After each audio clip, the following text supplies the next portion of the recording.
Hola, ¿cómo están? Bienvenidos a un nuevo episodio de Ciencia UNDEC. Como todos los miércoles a las 19 horas, estamos acá en el estudio 2 de Radio Universidad para hablar durante una hora de ciencia y de investigación de tecnología en el ámbito de nuestra universidad. Antes, saludar a nuestro equipo, el licenciado Hugo Jiménez, Walter Sotomayor, Ezequiel Tapia, Renata Perano, César Rivera Ocampo. ¿Cómo están, chicos? Muy buenas tardes a todos. La verdad, muy bien, ansioso porque ya se cumplieron los 15 días y que por lo tanto vamos a tener hoy a nuestro columnista de economía, César. Buenas tardes. Sí, yo voy a hablar un tema muy lindo y muy interesante y que se ve siempre en las noticias, que es el resultado fiscal. La verdad es que es un tema que tenemos para aprender muchísimo sobre eso, porque yo no tengo ni idea. Yo tampoco, por eso no veo las horas de que nos explique, nos pongas en simples palabras todo esto que nos suena muy difícil a nosotros ver en los noticieros, en los resúmenes del día. Así que la verdad estoy muy ansiosa de escucharte y que me pongas al tanto de lo que está pasando. ¿Y quién mejor de que César? Perfecto, espero que entonces puedan entender ustedes y toda la audiencia. Y nos estamos preparando para la Expo UNDEC, así que ya saben, están todos invitados para venir. Así que bueno, de esta manera comenzamos Ciencia UNDEC. Estamos compartiendo Ciencia UNDEC. Iniciamos el primer bloque de Ciencia UNDEC y acá la tenemos a nuestra primera invitada, la profesora Violeta Palacios. ¿De qué vamos a hablar? De un tema que nos gusta. Digamos, a mí sí me gusta, me hubiese encantado aprender más, pero la matemática, ¿cómo la aplicamos en nuestra vida diaria? ¿Por qué le tenemos miedo a los números, a la fórmula, a los cálculos? Y tenemos a una de las mejores profesionales de nuestra ciudad, querida por nosotros los papás, por los estudiantes, la profe Violeta Palacio. ¿Cómo está, profe? Muy bien, muy buenos días, muchas gracias por tantos halagos. ¿Cómo está? No creo que veo merecerlo. No, sí, profe, no solamente lo decimos nosotros acá en la radio, sino sus estudiantes, los padres, y la valoramos mucho. Bueno, lamentablemente ya no está en el aula porque un merecido descanso, se jubiló, así que sí. Pero sigue en su casa. Sigo trabajando, sigo viendo algunos alumnos que me buscan, que insisten, algunos papás que siguen esperanzados con que el hijo aprenda. Exactamente, que el hijo aprenda. Sí, que modifique un poco su futuro. Exactamente. Profe, ¿cuántos años que usted estuvo al frente del aula transmitiendo este conocimiento tan valioso, ¿no?, como es la matemática? Y 27 años prácticamente. Me inicié en el polivalente, donde tuve muy buenos compañeros profesionales que me formaron, que me ayudaron a crecer.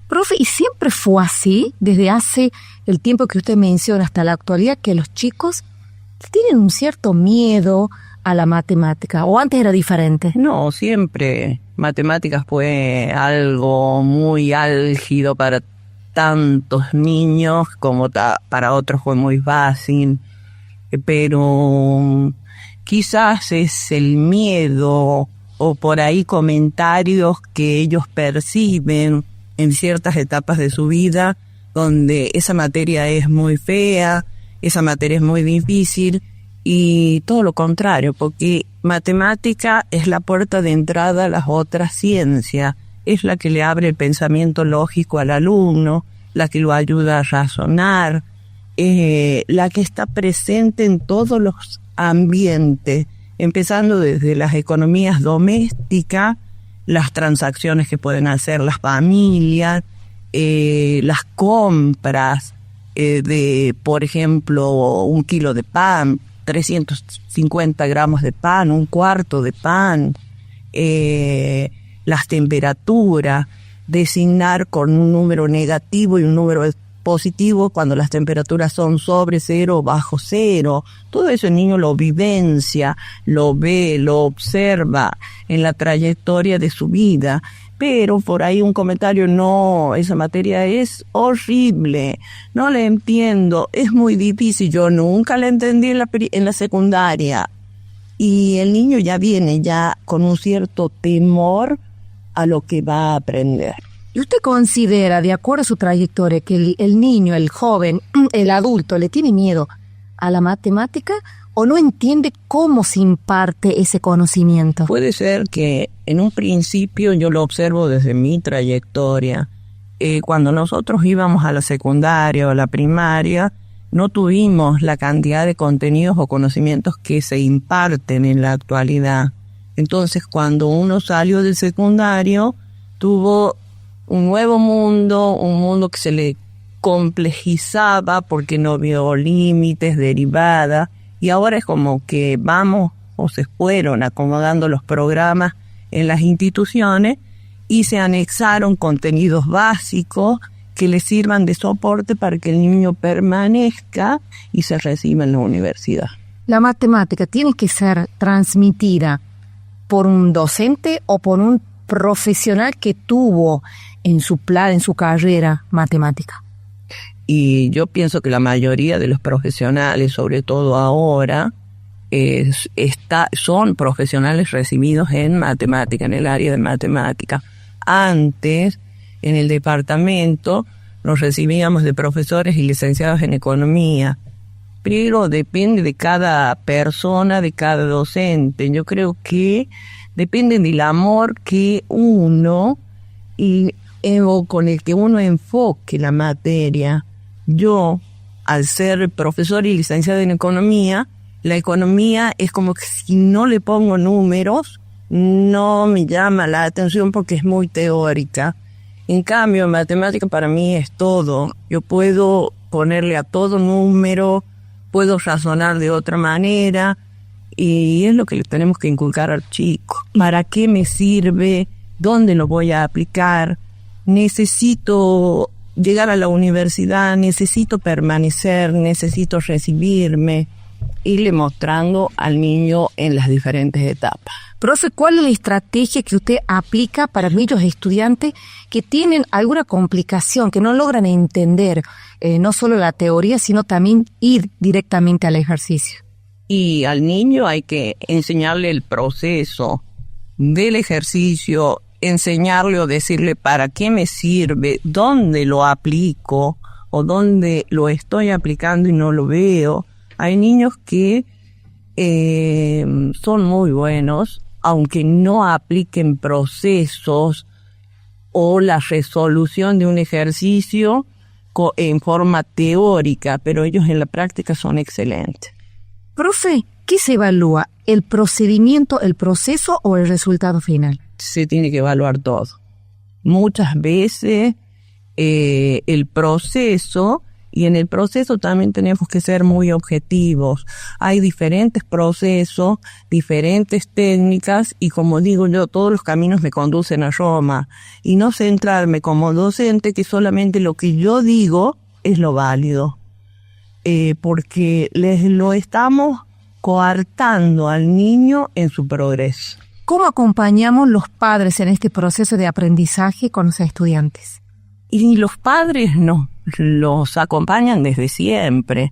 Ellos están presentes porque el niño se interioriza de todos los aspectos, y todo en la familia es número, desde los ingresos que perciben, los gastos, si los padres ahorran. Si el padre le dice vamos a ir a tal lado porque en esta institución hay un 15% de descuento, vamos a acceder o vamos a comprar un automóvil, lo vamos a hacer en cuota, tenemos que, o sea, constantemente los padres lo están acompañando. No es que el padre se aleje de la realidad o se aleje del niño, pero muchas veces el progreso, el papá o la mamá fuera de casa, hacen que un poco se pierda la esencia. Y si, ¿cómo ayudamos como papás al docente en este proceso? Colaborando con el docente, acercándose al docente, consultándole qué puede hacer como papá. El docente de matemática por lo general es el malo y el papá se enoja, pero no se debe enojar con el docente porque el docente quiere que el niño progrese, y yo siempre digo, yo quiero que mi alumno me supere a futuro. Y es lo que todos, pienso como docente, es lo que buscamos. Profe, ¿cuántos chicos forman en el CONAG, que fue la última institución? Hoy grandes profesionales en diferentes áreas. Ya vamos a estar hablando de ese tema. ¿Hacemos una pausa, profe? Ciencia UNDEC. Segundo bloque de Ciencia UNDEC, que nos acompaña. Un gusto tener a la profe Violeta Palacios. Acá comentaba más de 25 años en la docencia, puntualmente en matemáticas. Inició en el polivalente, terminó su rol como docente de matemática en el CONAG, en el Colegio Preuniversitario. Y es tan linda la matemática, ¿no? Cuando uno la conoce, la entiende, o cuando tiene el desafío de conocerla. Es hermosa. Sí, porque me sirve para todo. Incluso a los chicos que trabajan en la agrotécnica, me sirve para cultivar la superficie, para saber cuánto, o en la elaboración, el proceso de elaboración de dulce, la cantidad de kilos de azúcar y pulpa que va a llevar cierto dulce. O sea, constantemente en lo básico, y ya en lo álgido sería el campo del límite, la derivada, las integrales. Si bien es cierto, nosotros no le damos la profundización que tiene la universidad, pero sí lo vamos encaminando para que el chico sepa que me sirve para optimizar espacios, para maximizar y minimizar costo, beneficio. O sea, siempre tratamos o procuramos el para qué me sirve. Ya la universidad se encarga de mostrarle la profundidad de cada concepto. ¿Usted considera que es válido esta articulación entre el conocimiento entre la primaria, secundaria y la universidad? Siempre fue válido porque nosotros siempre, el que está en el secundario culpa al del primario, el de la universidad lo culpa al de la secundaria, y no es así. Se tiene que trabajar integralmente, verticalmente, para que el niño alcance todos los objetivos que cada nivel propone. Hoy, profe, podemos ver, pero no en todos los casos, pero hay casos donde el estudiante, a la hora de decidir una carrera universitaria, automáticamente responde una que no tenga matemática. Y la mayoría, el 99% de las carreras tiene matemática. ¿Por qué cree usted de que no quieren tener ese acercamiento, ese contacto con los números? Depende de la escuela, depende de las necesidades o de lo que el alumno quiera para su vida. A mí me dicen, yo voy a estudiar abogacía y no voy a ver nunca más matemática. Le digo, sí, hay una materia que es economía, y economía tiene matemática. Como en comunicación social. Claro, o sea, tiene, todas las carreras están vinculadas en mayor o en menor medida con las matemáticas. Profe, y hoy entra en juego un actor sumamente novedoso, que es la inteligencia artificial. Y bueno, la inteligencia artificial se basa en la matemática. La matemática le da las herramientas que la inteligencia artificial necesita. Pero siempre digo, yo leo, observo, ingreso, y la inteligencia artificial necesita del docente. Es muy bueno resolver o ver cómo resuelve un ejercicio, pero obviando pasos, el chico se pierde, no sabe de dónde proviene, no entiende. Entonces, por más inteligencia artificial que haya, el docente es primordial en el proceso de enseñanza-aprendizaje. Hoy muchos estudiantes recurren a YouTube, que descargan tutoriales con los procesos de matemática. ¿Son válidos? ¿Son recomendables? Algunos son muy recomendables, pero, insisto, el que está al frente del aula es el que tiene que atraerlo al niño para que el niño aprenda. ¿Cuál es el desafío en estos tiempos, del tener en cuenta las características, las cualidades del nuevo estudiante, sumado a la inteligencia artificial? ¿Qué tendría que tener un docente para inculcar desde temprana edad a que el niño se involucre con la matemática? Y ser el docente, y amar lo que enseña, y enseñarle, valga la redundancia, que por más inteligencia artificial que haya, necesita de un conductor que le enseñe lo básico, los temas esenciales y cómo los va a ir aplicando. Sin duda, sumamente un punto muy, muy valioso. Sí. Profe, ¿usted considera que los planes de estudio están pensados, están modificados de acuerdo a la realidad social en la cual vivimos y se tuvo en cuenta, se está teniendo en cuenta este avance tecnológico sumado a la inteligencia artificial? Sí, se viene trabajando en los programas, vuelvo a reiterar. Años atrás, nosotros integrales, límites, derivadas, no sabíamos. Nos encontrábamos en la universidad y era muy difícil. Ahora el chico ya va llevando el proceso en forma no tan profunda, pero sí se va avanzando. Aparte, usted tiene una estrategia que le está dando resultado, que siempre le dio resultado. Primero que usted ama la matemática, le gusta muchísimo, y por otro lado tiene una gran afinidad con los chicos, es muy empática en ese sentido. Y eso que no soy muy simpática. Pero con los chicos sí. Sí, es una cuestión de que en primera instancia creo que ellos tienen algo de temor, porque el que va progresando le dice al más chiquito, no, cuidado con tal persona. Y son cosas que no tienen sentido, porque uno está o va a trabajar para enseñarle, no para molestarlo ni hacerle una vida compleja, si no quiere que progrese. Vuelvo a insistir, nosotros como docentes abogamos porque el chico llegue y nos supere. Es hermosa la matemática, profe. Hay que conocerla, no hay que tenerle miedo. Por algo es la puerta de entrada a todas las otras ciencias. Sin duda. Profe, un gusto haberla tenido, un gusto.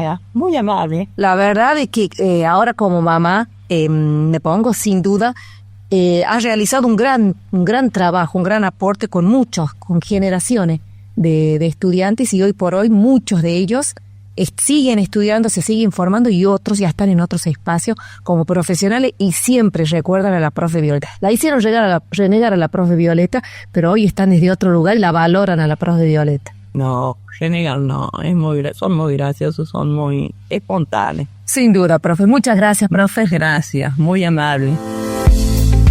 Estás escuchando Ciencia UNDEC. Bienvenidos a este tercer bloque de Ciencia UNDEC, que la verdad estoy alucinada con la charla que hemos tenido recién con la profe Violeta, una muy interesante charla por si recién se unen al programa. Y bueno, bienvenido César, ya se cumplieron los 15 días en los que César va a estar viniendo, nuestro columnista de economía. Bueno, cumplimos los 15 días y ahora lo tenemos acá nuevamente a César, quien nos va a estar poniendo en simples palabras y ayudándonos a entender todas esas palabras difíciles, complicadas que vemos en los medios y por ahí no le entendemos mucho o los repetimos sin saber su verdadero significado. Así que justamente por esa razón lo tenemos a César hoy, quien nos va a estar poniendo todo mucho más fácil para nosotros que entendamos aquello que no comprendemos mucho. ¿Qué tenés preparado para hoy, César? Hoy preparamos lo que es el superávit y el déficit fiscal, que eso, bueno, forman parte de lo que es el resultado fiscal, que en simples palabras es si en un determinado periodo de tiempo el Estado va a gastar más o va a gastar menos, ¿sí? Aquí, bueno, justo tuvimos con la profe de matemática, hay que restar el ingreso en un determinado tiempo y el gasto en la misma cantidad de tiempo, ¿sí? Si me da positivo, esa cantidad de dinero que me da positivo va a ser superávit fiscal. Ahora, si me da negativo, va a ser déficit fiscal. Por ejemplo, ¿no? Supongamos que nosotros como consumidores tenemos un sueldo de 500,000 pesos. Si gastamos 450,000 pesos, a nosotros nos va a quedar 50,000 pesos para ahorrar, para invertir, para darnos nuestro gusto. Y si tenemos el mismo sueldo, ¿no? 500,000 pesos, y nuestro gasto va a ser de 600,000 pesos, lo vamos a tener que cubrir con deuda, con nuestros ahorros o vender algo que nos importa. Bueno, en el Estado va a ser lo mismo. El Estado, su sueldo es a través de los impuestos. Él va a ganar cobrando el impuesto al sector privado, a los consumidores, cobrando regalías o con las ganancias de una empresa pública. Y el gasto va a ser en salarios, en subsidios, en seguridad, en salud, en educación, ¿sí? Así que bueno, eso sería más o menos lo que es déficit y superávit fiscal. Bien, por ahí escuché, César, en medios que hay tipos de déficit. Hablan los medios, distintas personas en el día a día, de que hay distintos tipos de déficit. ¿Cuáles son esos diferentes tipos de déficit que encontramos? Es muy fácil, seguro se escuchó que hay déficit primario y déficit financiero. Sí. el déficit primario, ¿cuál es? Es donde hay la diferencia entre el ingreso y el gasto, y además le vamos a contar, y no vamos a contar lo que son los intereses de deudas pasadas, en donde en el financiero sí ya vamos a contar intereses de deuda pasada. Ahora vamos a poner un ejemplo porque si no, sin números es medio difícil. Sí, por favor. Hablando en el aire, ¿sí? Sí. Así que bueno, supongamos que el mismo ejemplo, ¿no? Yo tengo un sueldo de 500,000 pesos. Bien. Y gasto 600,000 pesos, es decir, tengo 100,000 pesos de deuda. Pero 50,000 pesos son de deuda pasada y 50,000 son de deuda actual. Entonces, si estamos hablando de déficit primario, únicamente tenemos déficit de 50,000 pesos. Ahora, si hablamos de déficit financiero, vamos a tener deuda de 100,000 pesos, es decir, la deuda actual más la deuda que veníamos trayendo del pasado, que eran 50,000 pesos. Ah, perfecto. Entonces, el primero sería más resumido, más simple. Claro. Y el secundario ya abarcaría un mayor total de gastos, ¿no? Total, entonces un país puede tener un equilibrio actualmente, es decir, un equilibrio fiscal en sus cuentas, pero estar ahogados con cuentas y deudas pasadas. Que ese ya sería el déficit financiero. Exacto. Así es, sí. Bien, ¿cómo se financia el déficit? O sea, ¿de dónde saca el gobierno, el Estado, esa plata? Bueno, el Estado tiene 3 maneras. Primero, con deuda, ¿sí? Le puede pedir a los inversores, le puede pedir al banco o a distintos organismos, como por ejemplo es el Fondo Monetario Internacional. Exactamente, el más conocido, como lo vemos por ahí, el FMI. El FMI, totalmente. Luego, sino también tenemos con emisión. ¿Qué es la emisión? Que el Banco Central va a imprimir más pesos. Que eso, si no hay más producción, va a empujar a que haya inflación en el país a un mediano a largo plazo, ¿sí? Y si no, puede ser con venta de activos, como pueden ser empresas o propiedades estatales. Por ejemplo, ¿no? Que hablamos de emisión. Si doña Rosa pudiera pagar la tarjeta imprimiendo billetes, sería hermoso, parecería magia, siempre va a imprimir la plata que necesita, pero bueno, luego su plata va a valer menos y va a ser un riesgo y un problema para el futuro. Justo eso te iba a preguntar, porque por ahí nosotros cuando hay inflación, hay todos estos gastos, por ahí lo primero que pensamos nosotros es, ¿por qué no imprimen más billetes y con eso solucionamos la vida? Pero acá César nos está comentando que no. ¿Cuál sería la razón puntual de por qué no es bueno imprimir billetes? Porque en el mercado de billetes, sí, de los pesos que hay en la economía argentina, sí, hay cierta cantidad, sí. Al imprimir más billetes, va a haber más cantidad, entonces van a pasar a valer menos. No va a tener un respaldo. Ahora, si se imprime más y hay más producción, hay más exportaciones, hay más reservas, sí va a tener un respaldo y va a poder valer más y justificar esa emisión. Pero si se emite sin respaldo, únicamente porque necesitamos pagar con pesos, va a generar inflación. Claro, y se va a ir devaluando aún más nuestra moneda. Claro, no es que se sube el dólar, sino que el peso baja el valor. Exacto, así que ahí tenemos la gran respuesta de por qué no podemos imprimir así como si nada billetes. Bien, César, justo que tú pusiste el ejemplo de Doña Rosa. Ponele que Doña Rosa tendría un negocio. ¿Qué le pasaría a ese negocio si hay déficit? Bueno, nosotros la otra vez hablamos de Doña Rosa y de su negocio de alfajores, ¿sí? Ella va a comprar insumos como es la harina, el azúcar, el dulce de leche, el empaque. Y supongamos que cada mes ella va a invertir 100,000 pesos en todos esos insumos, ¿sí? Para hacer sus alfajores. Al vender todo, ella va a ganar 130,000 pesos, por ejemplo. O sea, 100,000 que va a recuperar de sus insumos y 30,000 pesos que serían de ganancia. Ahora, si mientras ella está con este emprendimiento, Doña Rosa, pero a nivel macro, es decir, en el Estado hay déficit y el Estado decide emitir, los insumos van a subir de precio. Cuando ella pudo comprar tal cantidad de cosas a 100,000 pesos, hoy no le van a alcanzar con esos 100,000 pesos, va a necesitar más plata. Entonces, no va a poder comprar lo mismo que la tanda anterior. O sea, ya con 100,000 pesos no va a poder comprar y vender a 130,000 pesos. Y así como le afecta a Doña Rosa, también a sus clientes, capaz no puedan pagar más caro los alfajores. O entonces, Doña Rosa, ¿qué va a tener que hacer? Va a tener que comprar un chocolate de menor calidad, vender menos, venderlo con un empaque de menor calidad. Entonces, esto afecta a los pequeños emprendedores, a los consumidores, a las empresas. El déficit va a afectar a todo el país. Claro, y principalmente a ellos, porque si bien baja la calidad del packaging, baja la calidad de los productos, los ingredientes, la cantidad, obviamente el consumidor se da cuenta cuando cambia la calidad, entonces empieza a consumir menos y ahí se impacta las ventas en Doña Rosa, digamos. Sí, siempre va a afectar, además más a este sector que es el pequeño emprendedor, la pequeña empresa, el que consume o tiene para consumir menos, entonces a ellos va a ser que va a afectar más este déficit fiscal que viene desde arriba, es decir, desde si gasta más o gasta menos o cobra más o cobra menos el Estado. Claro, y va impactando desde pequeña escala y va subiendo a mayor escala hasta que en algún momento también va a afectar a nivel macro. Por ejemplo, Doña Rosa ya no va a consumir tanto en un mercado mayorista donde puede comprar los ingredientes. Ahí también se ve el impacto, ¿no? Totalmente, sí. Cuando hay déficit, lo que pasa es que al endeudarse, los inversores no le van a prestar o le van a prestar más caro. Y esto es como lo hablamos la otra vez cuando hablamos de riesgo país. Son tasas más altas, entonces es más difícil endeudarse, el crédito va a subir el porcentaje, entonces va a ser más difícil pagar la tarjeta o la pequeña inversión que hice. Y si se emite también se va a devaluar mi moneda, va a haber inflación y va a valer menos lo que yo capaz invertí o ahorré. Claro, totalmente. Bien, César, y trayéndole un poquito la realidad al hoy en día, el estado de nuestra economía del día a día. ¿Argentina cuenta con un déficit?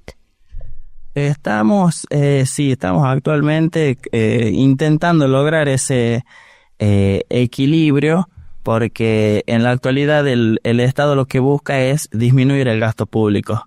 No vamos a entrar en detalle y hablar si es bueno o malo, cuál es el sector afectado, no, únicamente que se está buscando lograr un superávit es que hoy creo que estamos en un superávit primario, no podemos llegar a superávit financiero porque hay muchas deudas del pasado, pero se está buscando haciendo distintos recortes para lograr quitar ese déficit de una vez por todas.